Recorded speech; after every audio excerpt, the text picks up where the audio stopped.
Get Involved Referee is brought to you by Pressbox PR. Pressbox PR puts your brand on the map. From a chat over a pint to the headline of a website, Pressbox PR takes your brand and gives it the recognition that it deserves. With a proven track record with multiple clients, you'll be able to see your press go beyond the box with Pressbox PR. Check out pressboxpr.co.uk for more information.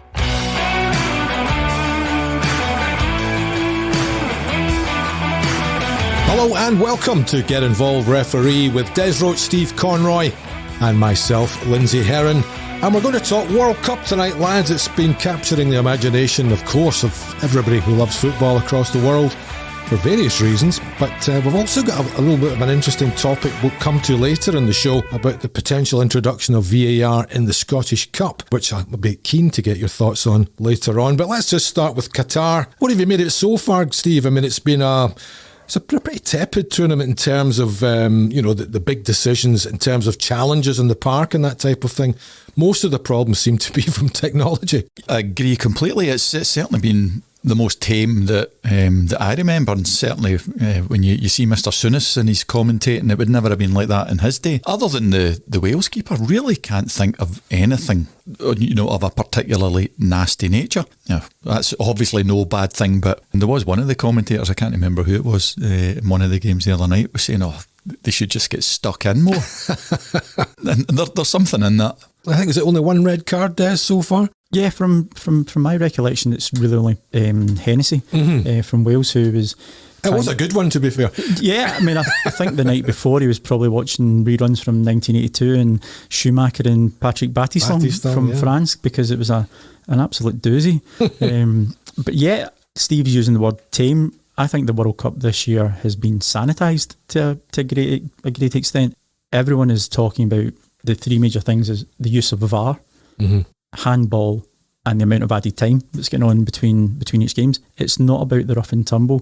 It's not like Uruguay from 1986 or the Mexicans. It's been played in a very good spirit. And also last night you had Brazil playing tremendous football and dancing amongst themselves and dancing with the coach.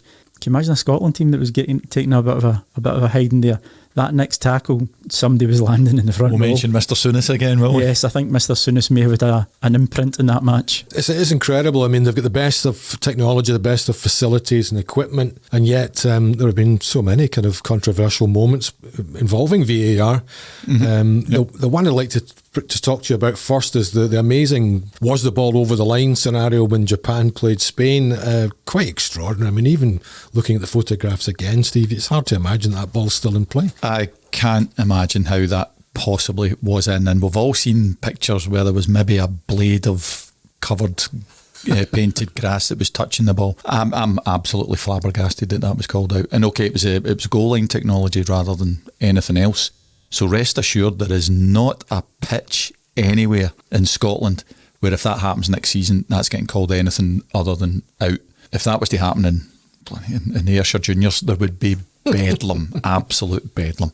But fair play to the Japanese player for not giving up on it. No, he certainly followed through. It was Maeda, obviously, chasing it to the last bit. VAR's meant to be there to clear, and it's not even VAR, it's goal line technology for that one.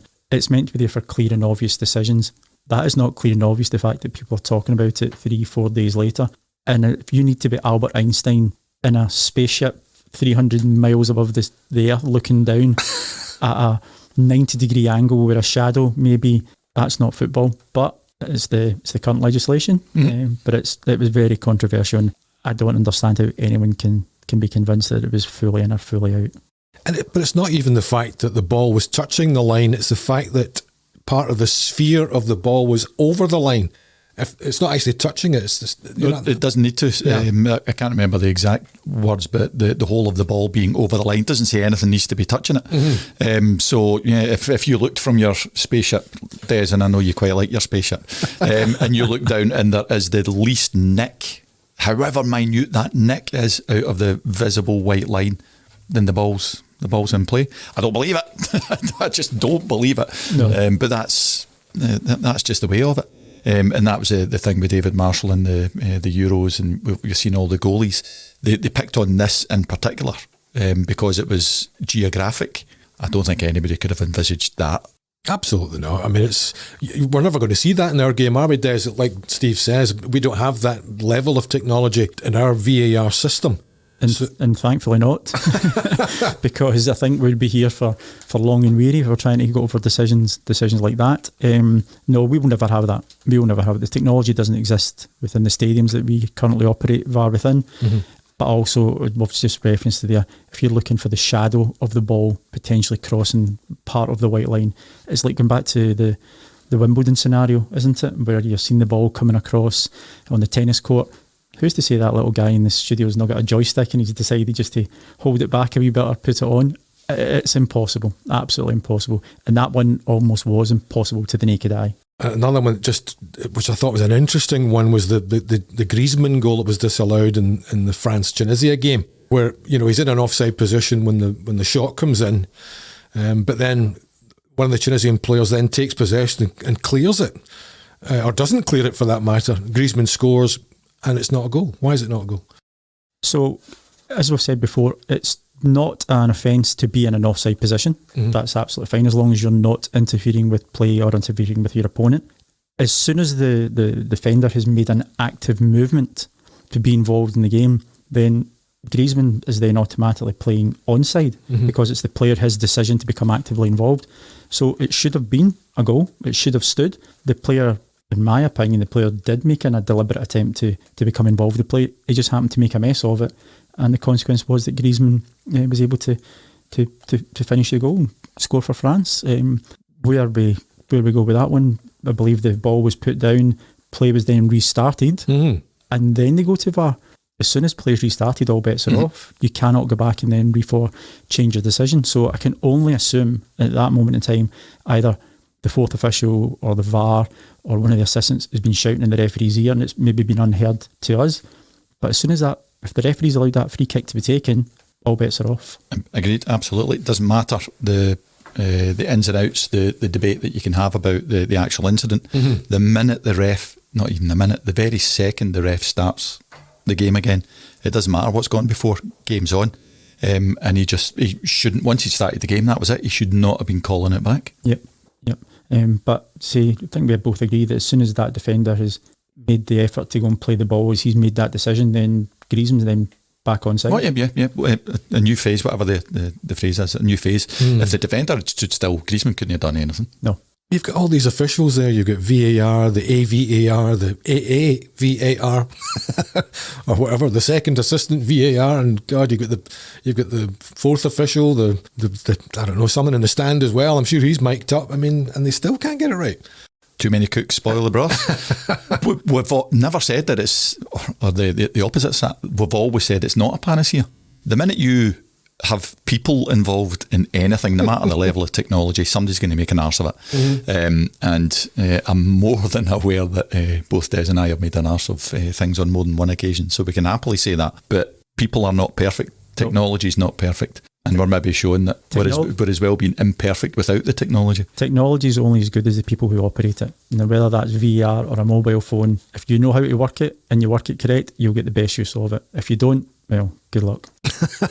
Penalties, like you say, guys, are obviously dominating football at the moment, especially up in our neck of the woods. The amount of handball decisions and other penalties that have been awarded since VAR came in.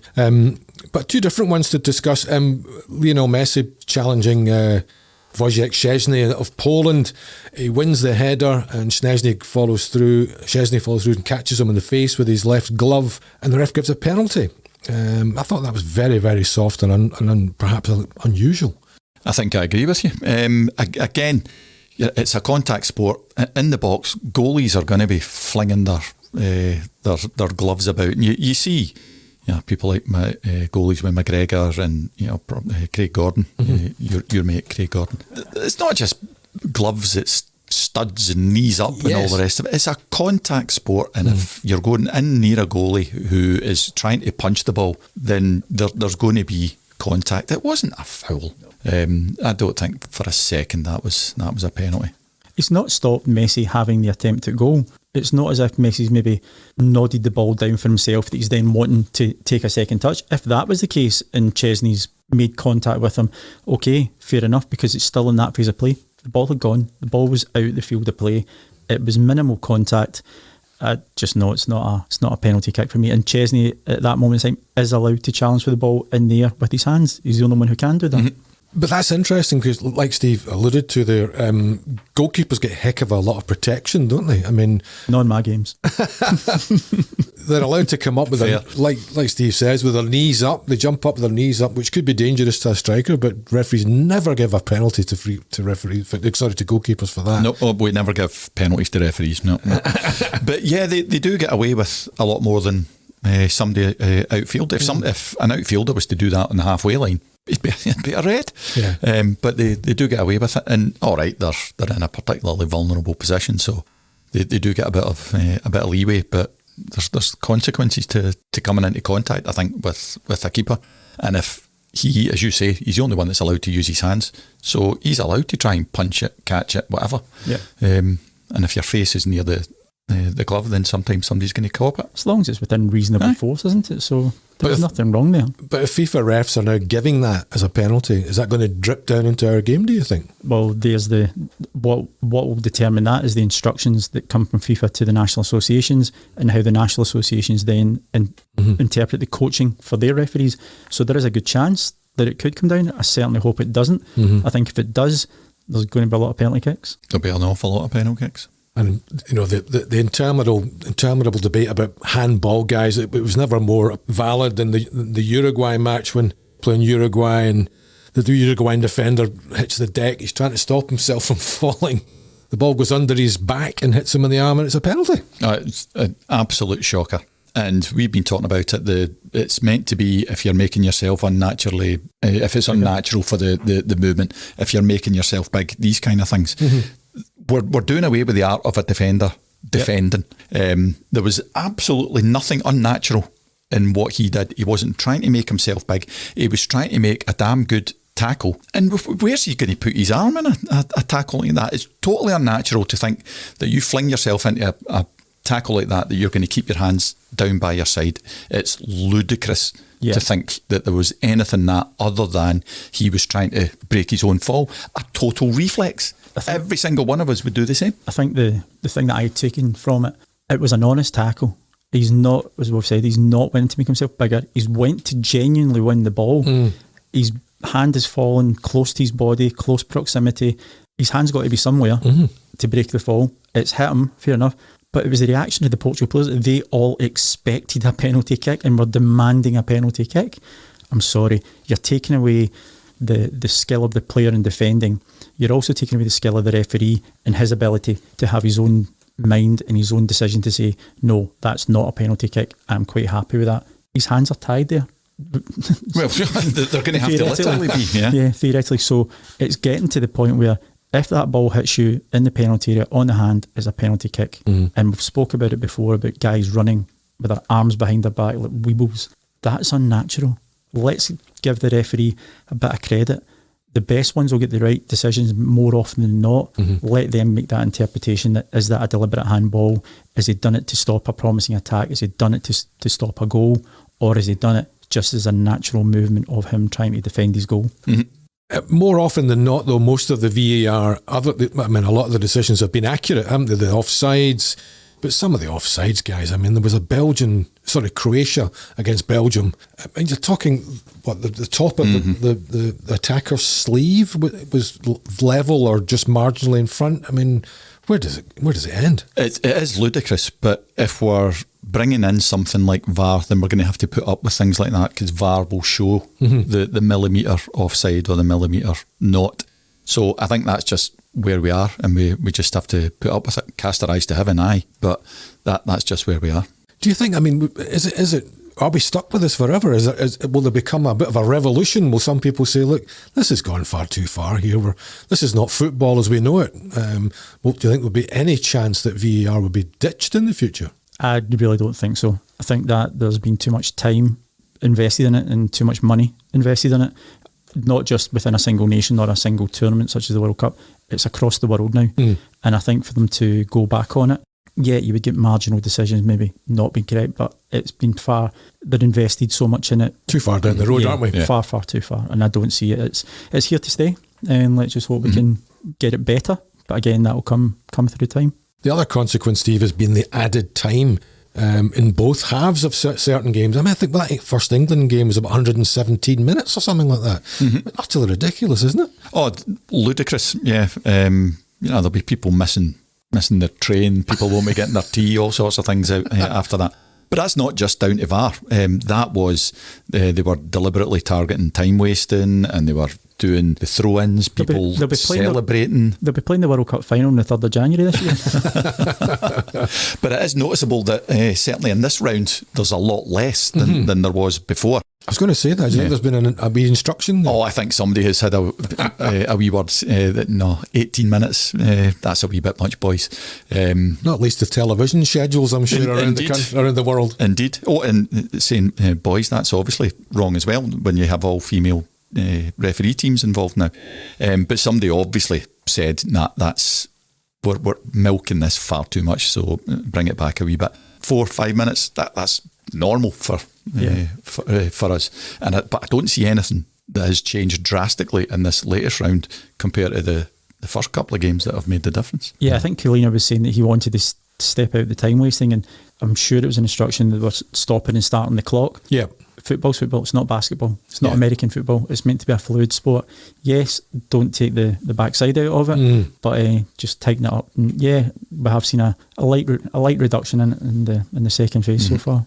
We don't want that coming into Scottish football, do we? I mean, we've had some delays at some of our early matches, which have infuriates the fans. They're sitting there and they can't even see it on the screen. You know, all they know is that a VAR check is going on, and they're just waiting and waiting for the referee to come up with the answer. Some of the football that we see in Scotland, you don't want to be in the stadium too much longer, to be honest. Fair point. So let's just get it right, get it done, and get up the road. Harsh, awfully harsh. Oh, come on, it's nearly Christmas. Well, Steve made a very valid point. I mean, Stephanie Frappard becoming the first female referee to officiate at a World Cup with an all-female team. That's a step forward too, isn't it? It's progress, and I think it's absolutely wonderful that FIFA have taken that decision and not just put her out there with a couple of male assistants and actually just put the whole team. Yep, we support you, we trust you. Again, that word trust. It's a tremendous achievement and tremendous accolade for her. You two suffered the sort of rather vicious tongues of some foul-mouthed players over the years. Do you think that would... Did I? I mean, let's be honest, the industrial language in Scottish football is fairly well renowned, isn't it? Oh, yes. Do you think that, no, I'm joking apart, do you think players would behave themselves slightly better when it's a female referee? Oh, that's a tough one. I think they would want to. They might set out aiming to. But some of the incidents that we've all witnessed or been involved in, it doesn't matter what gender the ref is, you'll be copping both barrels. They might regret it afterwards, but I don't think it's going to stop. It's not going to stop the best of them. No, I don't see that being the case. Once you're involved in the heat of the moment, you just see the referee and you just know you don't agree. Yep. How far are we away from that in Scotland, do you think? I mean, a female rising through the ranks. I know we've had, from memory, I just can't remember her name right now, but she was running the line. There you are. At quite a few games, of late. But what about actually running, in the middle? I'm not awful sure if we've got anybody even approaching Morag's level, have we? No. We've had a couple of, was it Lindsay Clark? Was across in Europe.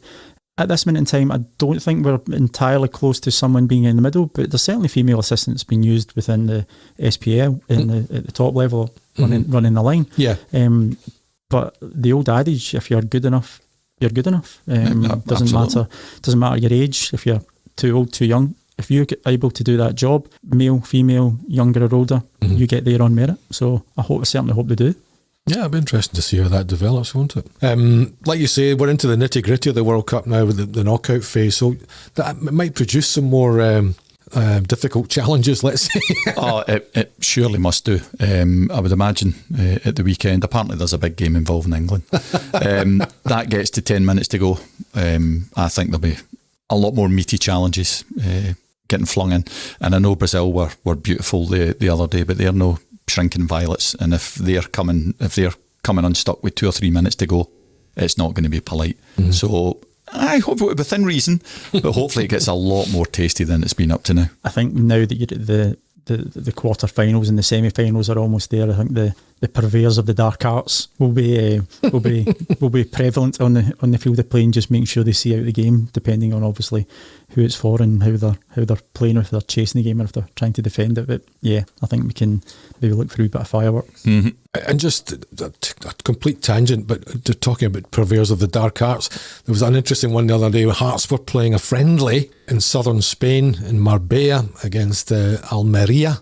Nice wee bounce game, let's just pass the ball around, lads, and get ourselves fit for the resumption of top flight football. Next minute, Alec Cochrane goes in and on one of the Spanish players. He then forearm smashes him across the chest. Both sets of players and all the coaches fire on the pitch, and the game's abandoned. Never happened in any of mine. Have you never been to Auchinleck, Cumnock? I would tend not to see that, especially not in a friendly. When I did see it, I did think it looked a bit ridiculous. Up here it would be, right, play on, get back involved. But I did read today that potentially Cochrane could be suspended if the Spanish authorities have had this reported to them. Well, this is what I wanted to bring up. Mm-hmm. This is what I wanted to bring up with you, because, I mean, Alec Cochrana's playing in a friendly game in Spain. He gets sent off, and the SFA want to ban him for 2 games, potentially. I mean, come on. I would agree, come on. That's why when we were doing friendlies, they could get away with, maybe not quite murder, but they get away with a lot more than you would do in an action game. Mm-hmm. And that's why we would always, every one of us, if something was riling you, you'd be speaking to the dugouts and saying, get him off. Take him off. Get him off before I do him. Because any caution, any red card, no matter if it's a bounce game down in the heat of Spain, that sanction follows you. That's just... Yeah, that's just it. So if you're stupid enough to get yourself sent off in a pre-season friendly, hell mend you. It didn't even seem like a bad foul by Alec Cochrane, actually. It seemed very... You watched the video, didn't you? Yeah, it seemed very innocuous. I didn't think there was terrible... It certainly didn't merit that kind of reaction to it. That was very much, I don't know, stupid was the only thing I could think of. But I remember, I mean, when Brazil played Scotland in the World Cup 1998, one of their defenders was Brazilian defenders who had been sent off in their last warm-up game, but he wasn't suspended for the first match of the World Cup. So the rules seem to be a bit vague here, It doesn't surprise me that the SFA want to try and ban someone for getting sent off in Spain. Yeah, but who knows when the sanction is dealt with by the authorities. So if it was the next game, you might have put a wee bit of a delay in it so you could get on with it, but it would have caught up with them at some point. Mm-hmm. But yeah, if you get yourself sent off, you get yourself sent off. Sticking with the SFA then, some interesting developments perhaps in the Scottish Cup, guys. We understand that VAR might be brought in, or is being brought in, from the 4th round stage. That's when obviously the Premiership clubs become involved.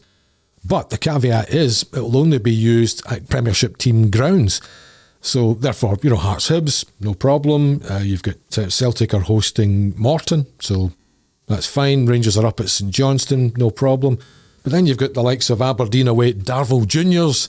You've got, Motherwell are up at Arbroath, and Livingston are playing Stenhousemuir, for example. So surely that's a disparity you cannot have. I think it's ridiculous. Mm-hmm. It's a cup competition that's eligible to everyone in Scotland.